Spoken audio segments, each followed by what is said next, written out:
नमस्कार, मैं हूं साक्षी। आप देख रहे हैं सियासत नगरी। केरल की राजनीति इन दिनों एक नए बयानबाजी के कारण गर्म हो गई है। केरल बीजेपी अध्यक्ष राजीव चंद्रशेखर ने केंद्रीय मंत्रिमंडल में मुस्लिम प्रतिनिधित्व पर बड़ा बयान देते हुए राजनीतिक हलकों में नई बहस को छेड़ दिया है।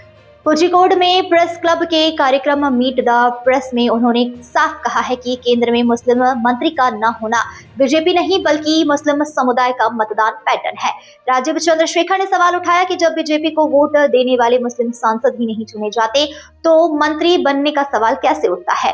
उन्होंने कहा, मुस्लिम सांसद तभी बनेगा जब मुसलमान भाजपा को वोट देंगे। अगर सांसद ही नहीं होगा तो कोई मुस्लिम मंत्री कैसे बन सकता है।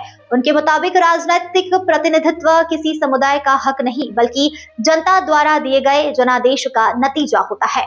उन्होंने कांग्रेस पर भी निशाना साधा और पूछा कि सालों से कांग्रेस को वोट देने के बावजूद मुस्लिम समुदाय को क्या फायदा मिला। चंद्रशेखर का तर्क था कि अगर कोझिकोड जैसे क्षेत्र में मुस्लिम मतदाता भाजपा को मौका देंगे तो वहां से मुस्लिम सांसद चुने जाने की संभावना बढ़ेगी और यदि आगे मंत्री पद की राह खुल सकता है। इस चर्चा के बीच उन्होंने भाजपा की चुनावी रणनीति पर भी बात कही। चंद्रशेखर के मुताबिक भाजपा के लिए आने वाला चुनाव सेमीफाइनल नहीं बल्कि अंतिम लड़ाई है। उन्होंने कहा कि पार्टी का लक्ष्य सिर्फ सत्ता परिवर्तन नहीं बल्कि शासन के पूरे मॉडल को बदलना भी है। उन्होंने दावा किया है कि केंद्र सरकार केरल में होने वाले 95% विकास कार्यों के लिए धन मुहैया कराती है, लेकिन राज्य सरकार इन फंड का सही उपयोग नहीं कर पाती। इसी के साथ ही उन्होंने डबल इंजन सरकार का मुद्दा उठाया और कहा कि केरल को अब ऐसी सरकार की जरूरत है जो तेज और पारदर्शी विकास दे सके। वर्तमान राजनीतिक परिदृश्य भी इस बहस को और गहरा बनाता है। आजादी के बाद पहली बार केंद्रीय मंत्रिमंडल में कोई भी मुस्लिम मंत्री नहीं है।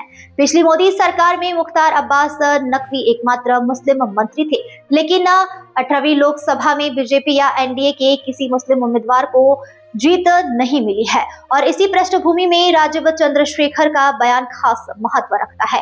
बता दें, यह बयान ऐसे समय पर आया है जब केरल में स्थानीय निकाय चुनाव 9 और 11 दिसंबर को होने वाले हैं।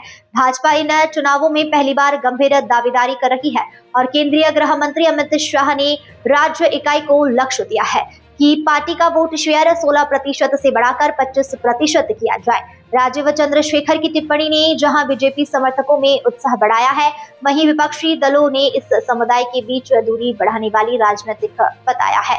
लेकिन एक बात तो तय है कि केरल की चुनावी हवा में अब यह मुद्दा जरूर गूंजेगा और आने वाले दिनों में यह बहस और तीखी होने की संभावना है। फिलहाल इतना ही। बने रहिए सियासत नगरी के साथ। धन्यवाद।